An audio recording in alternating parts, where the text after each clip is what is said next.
Bugun vatan xavfsizligi va iqtisodiy barqarorligi yo'lida fidokorona xizmat qilayotgan insonlar bayrami. 26 yanvar O'zbekiston Respublikasi Davlat bojxona xizmati organlari xodimlari kuni. Mustaqillik yillarida bojxona organlari mamlakatimiz iqtisodiy xavfsizligini ta'minlash, milliy manfaatlarimizni himoya qilish va davlat chegaralarimizni daxlsizligini mustahkamlashda ishonchli tayanch bo'lib kelmoqda. Yangi O'zbekiston sharoitida bojxona tizimi zamonaviy, ochiq va samarali tuzilmaga aylanib, yurtimiz taraqqiyotiga munosib hissa qo'shmoqda.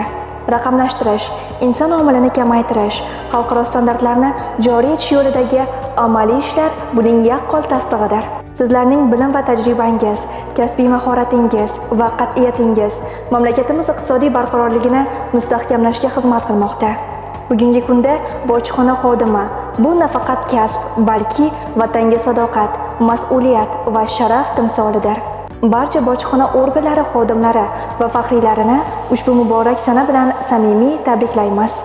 Sizlarga mustahkam sog'lik, oilaviy farovonlik va sharafli xizmat yo'lingizda ulkan zafarlar tilaymiz.